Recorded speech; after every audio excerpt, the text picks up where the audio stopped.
production, a travaillé sur Les Indestructibles, sur Toy Story sur Mille et une pattes, sur Monstres et compagnie, et sur un court-métrage extraordinaire qui s'appelle Extraits, pour ceux qui connaissent. Catherine, welcome to Paris. Merci. Avec nous également le réalisateur et le scénariste du film, Monsieur Mark Andrews.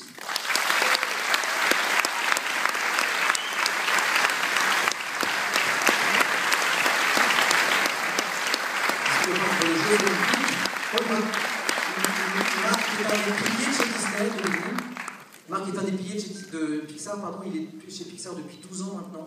Il a travaillé sur de nombreux films, Ratatouille notamment, mais aussi Cars, Toy Story 3. Il a même contribué à l'écriture du scénario de Spider-Man de Sam Raimi. Et il a travaillé, co-réalisé un court-métrage exceptionnel qui s'appelle L'Homme Orchestre, qui était présenté devant Ratatouille en 2007. Monsieur Mark Andrews. Bonsoir Paris.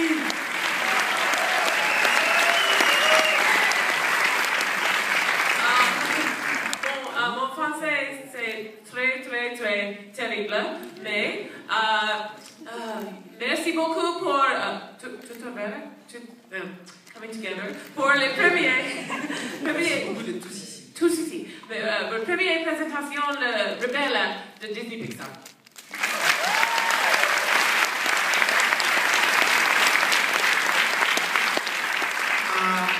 Le bagpipe il fait.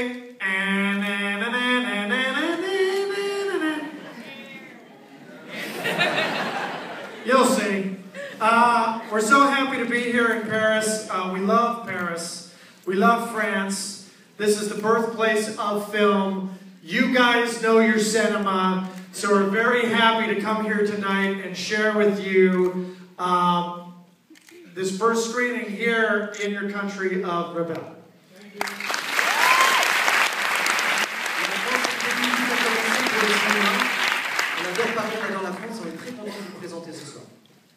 The film is very special to us, of course. We work on all of our Pixar films lovingly over many years. This one is very special because Mark and I grew up with watching classic Disney tales, fairy tales, and princess movies, and we wanted to do it a completely different way with our anti-princess, Merida. C'est un film très important pour nous, on a beaucoup travaillé dessus. Comme tous les films de chez Pixar, on prête beaucoup d'attention à tous les détails. Et on a grandi en voyant des films de princesses, donc on voulait faire un film de princesse, mais à la Pixar, donc complètement différent de tous les films de princesses que vous avez pu voir jusqu'à maintenant. Yeah, we have a special treat also. Special treat. Short film directed by Enrico Casarosa will be shown tonight, La Luna.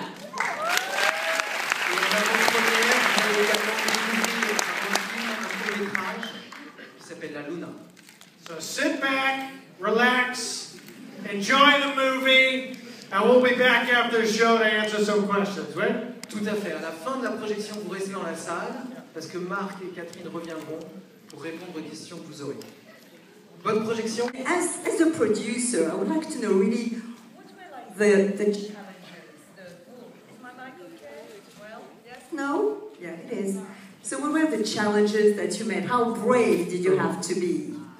Alors voilà, la première question évidemment en France, hein, ladies first. Donc évidemment, quels ont été les défis il lui a-t-il fallu être très courageuse pour aborder le tournage de Rebelle? You have to be very brave to work with this man. It's a difficult process. See? Temper.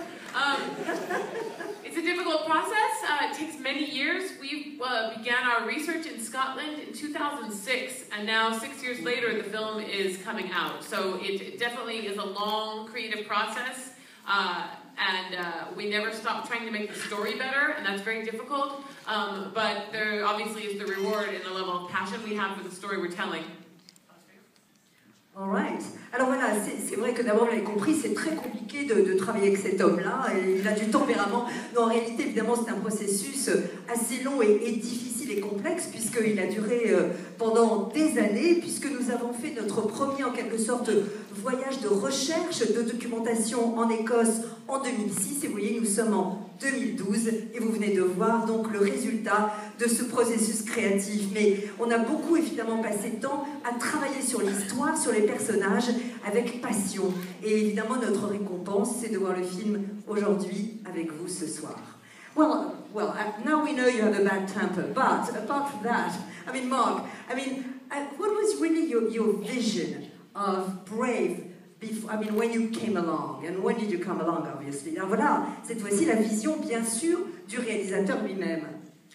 The thing that I really liked about Brenda's story, where it kind of all originated, was this idea of the parent-child dynamic. And in that relationship, which is something that's universally relatable, there's a duality, there's a theme of duality. And I really latched upon that theme. There's a duality in the word brave, for our American audience. I think there's also a duality in the title here, Rebel. There's a duality in every shot. Every character has a duality. The Wisps have a duality. The Magic has a duality. A teenager is in that transformative period. They have a duality between child and adult, and there's in the parent, there's a duality between parenting the child, but also being their friend and kind of letting go and letting the child explore it themselves. So that's something that I really wanted to focus the story on and bring that kind of storytelling to life. Alors c'est vrai que moi j'ai aimé dans ce film, évidemment, il y avait déjà la patte de Brandon Chapman, mais ce que j'ai aimé surtout, c'était la dynamique qui reposait autour du thème finalement de la dualité. Déjà, brave en anglais, c'est un terme double, comme d'ailleurs en français, brave a deux connotations. Le titre même en français, rebelle, eh bien vous voyez, brave c'est à la fois courageux et rebelle. Donc dualité dès le départ dans les titres. Dualité également dans chacun des personnages, même dans les feux follets, dualité dans la magie, dans cette transformation qu'il y a entre l'adolescence et puis bien sûr l'âge adulte. Dualité également chez les parents, à la fois l'amour et l'instinct parental, mais aussi le moment où il faut évidemment lâcher prise. Donc toute cette dualité pour moi essentielle, et ça m'a permis vraiment de me focaliser sur l'histoire et de développer cette histoire et ces personnages. Alors maintenant la parole est à vous, je veux voir des mains levées, les micros vont passer. Première question ici, où y a-t-il un micro? Ah non, alors le micro est là-bas et ensuite il viendra vers vous. Voilà. Bonjour, je voulais savoir comment s'était déroulé le travail de recherche, parce que je dirais que c'est Pixar, vous faites beaucoup de recherches, et comment s'était passé les recherches en Écosse, surtout au niveau des décors, et comment vous les avez travaillés? Well, of course you were mentioning research, and this is really one of the Pixar's forte. How did the research process go? What happened in Scotland? What did you explore there and all that? What happens in Scotland stays in Scotland. Voilà, donc les choses sont claires, ce qui s'est passé en Écosse, qui reste, nous n'en parlerons pas. Can Pas I de tell point you, for that. there was some nudity. Nudité, bien sûr. The scene in the film with the kilts off was inspired by Scotland. Ah, d'accord, et puis évidemment, la scène où les kilts s'envolent en quelque sorte, et bien ça, c'est une inspiration tout à fait écossaise, bien sûr. I have a very close friend of mine who's also French. He had an animation studio here a long time ago. And he told me when I was first starting out my career that the filmmaker needs to be the expert on the subject that they're telling the film about. The only way to do that is to, if you're telling it about a place, is to go to that place. So we did. Alors oui, effectivement, donc à part la nudité, l'équipe vous avez compris, en fait Marc avait un ami, il est en français, qui était un très bon ami et qui lui a dit au départ dans sa carrière, eh bien, si tu veux faire un vrai film, la première chose, c'est d'être un véritable expert sur le sujet que tu vas développer plus tard. Donc, la seule façon pour moi d'approcher ce film, en particulier, eh bien, c'était évidemment d'aller directement en Écosse. And I believe you also have some emotional strings in a way there, but we'll go back to that. We took 2 research trips to Scotland, including about almost 20 artists, storyboard artists, production artists, editors, with our sketchbooks, pastels, paints, cameras, and we traveled all through the Highlands. By show of hands, who has been to Scotland before? Alors, Not enough. Well, pas assez, but it's better than now. All right. So it is very, very tactile, lush landscape, also very diverse. the weather is always changing, the land is always changing as you move through it, which is a perfect place to set a story about transformation and change and the evolution of our characters. Alors voilà, en fait, c'est vrai, nous avons fait deux voyages finalement en Écosse, et à chaque fois nous avions amené à peu près, alors avec nous 20 personnes, il y avait des storyboarders, des gens qui étaient évidemment à la production, également au montage, et puis nous avons vraiment amené également nos livres, nos pinceaux, nos peintures, nos caméras bien sûr, et nous avons exploré les Highlands écossais. Et ce qui nous a vraiment frappé, c'est que c'est une terre extrêmement tactile, extrêmement fertile, et en même temps un paysage extrêmement diversifié. Paysage, mais également un temps qui changeait sans arrêt. Là, le temps là-bas, c'est incroyable. Et comme justement le cœur de notre histoire, eh bien, le thème était la transformation, le changement, eh bien, les paysages écossais se prêtaient à merveille à illustrer le changement à l'intérieur de nos personnages. And I believe you have a very personal story with Scotland, Mark. Did you go there? Yeah, I went there. On my honeymoon, I spent a month in Scotland with my Voilà. Quand même, un mois en lune de miel en Écosse avec sa femme. Enough said. All right. Autre question. Alors, sur les... micro ici. Comment on entame un nouveau Pixar en sachant tous les succès précédents, comment on en arrive à se dire on va faire aussi bien alors qu'on connaît toute la qualité qui est sur tous les films précédents. Est-ce qu'on n'a pas un peu de pression quand on se lance là-dedans? Well, given Pixar extraordinary, films and the bar which is set very high in terms of quality, yeah, that high. And whether any kind of, let's say, pressure, not necessarily outward, but see, no pressure. The guy's cool. Voilà, en gros, fastoche. Fastoche. We can't think about that. About the pressure, setting the bar high. I never get out of bed. We can never make a movie. It's too much, to look at this thing that's the highest mountain in the world and your story's got to land, or at least do as good as the last movie that came out. It's just too much. So we sit down. The cool thing about Pixar is when we're working on a movie is we get to start from scratch all over again. It doesn't matter what comes before, it doesn't matter what's going to come after. When you're working on your film, it's just your film. You're just trying to make it as good as you can, and that's it. Alors voilà, c'est vrai que vous parliez effectivement peut-être de pression par rapport à la qualité, le nom de Pixar, et Marc disait qu'on ne peut pas du tout penser en ces termes, sinon jamais on ne fait de film, ce serait une pression trop énorme, ce serait comme cette espèce de montagne infranchissable, alors qu'en fait on doit simplement se dire, voilà, on fait un film et on va faire le meilleur film que l'on peut. Mais ce qui est génial avec Pixar aussi, c'est qu'on commence vraiment à partir de rien. On fait table rase, on ne pense pas en termes de qu'est-ce qu'il y a eu avant, quel est le film qui sera fait après. On est vraiment dans l'instant, on commence à partir de rien, et à partir de là, l'histoire se crée, le film existe. Partout. There is a pressure because we have a due date.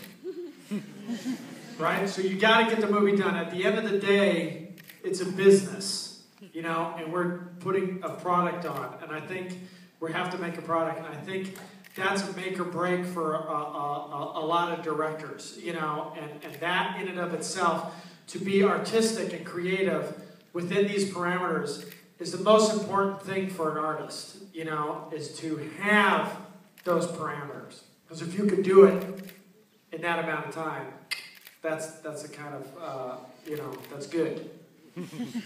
Alors voilà, vous l'avez compris, quand même légère pression quant évidemment à la date de sortie du film qui, elle, existe bien. Alors c'est vrai qu'il y a le côté business, c'est le défi. Il faut faire le film dans les temps impartis, dans les paramètres impartis, mais en même temps tout en gardant en vue évidemment tous les paramètres artistiques. Et si vous arrivez donc à combiner à la fois le paramètre temps et puis les exigences artistiques, et bien à ce moment-là, c'est génial et c'est ça qui rend évidemment l'aventure intéressante. Question ici.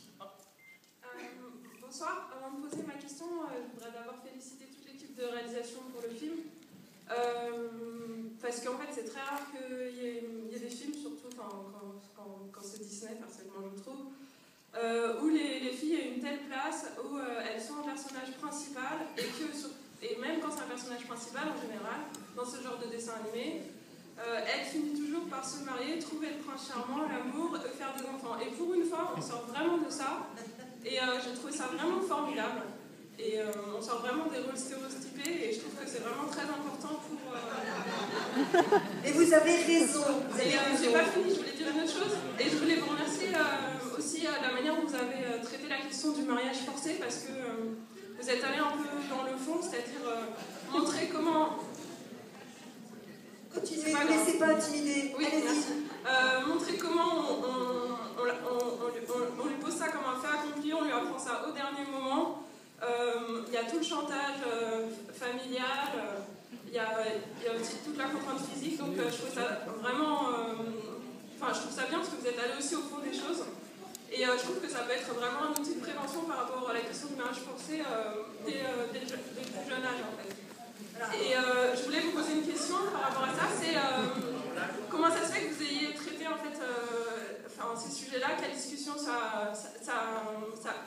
comment ça se fait que vous en soyez arrivé là, quelle discussion vous avez eu autour de ça. Voilà, merci beaucoup. Voilà. Mais oui, très bonne question, je suis désolée, c'est cœur du sujet. Elle a raison, voilà. Well, I mean, she really said really interesting things. And first of all, she was congratulating you guys for bringing, Brave to the screen. Because she was saying that what is so rare nowadays, and there are two things that she found really rare and interesting, and why you explore them is a question, is that obviously it's for the first time really, and it's so rare that it's a female character, a girl, who's the lead, so to speak. So that's really, for her, very empowering. And also, even if you go in depth, as you were saying, is that there's also the theme almost of forced marriage and how she also goes against that. So what were those themes? What mattered to you also about the film? What made you go for those themes? Great question. We're looking for, as a storyteller, you're looking for conflict. Because conflict is interesting. Conflict tests people to see what people choose. They can only choose if there's a choice, which means it's one or the other. So to set it in the Middle Ages, where tradition is very heavy, to make her a princess raises the stakes of the decision that's going to happen about whether or not to marry to keep the peace. That is really key storytelling material. Now, we designed her to be a contrast. Merit is a contrast. Because a teenager is a contrast. That gets back into duality like I was talking about a little bit earlier. And what we want to do is really push the bounds of that question. Does society decide who you are and what you're going to be? Or do you decide who you are and who you're going to be? Maturity is a choice. It's not something that just happens when it comes to age because the government says, you're 18, you can vote, whatever. Right? So it's all about choices. And in storytelling, we have the choices.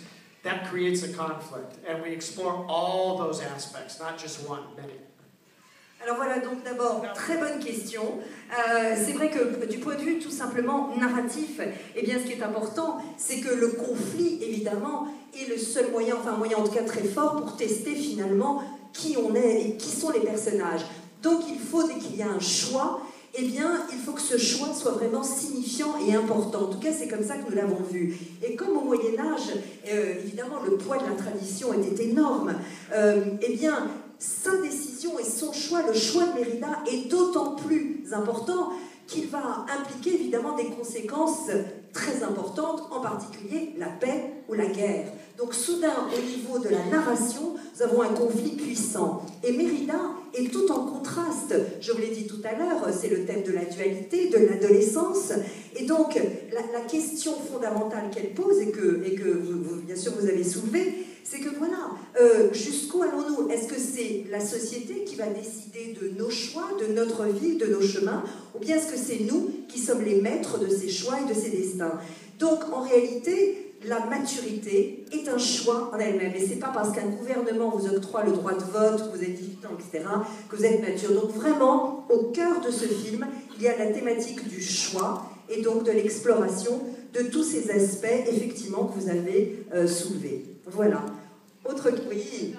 Another thing we were very passionate about in creating Merida is that she be a real girl. Yes, it's computer animation and it's a fantasy in a faraway Scotland, but she has no magical powers of her own. She is not any sort of superhero. She is good with her bow and arrow because she practices and is dedicated and disciplined. She is flawed.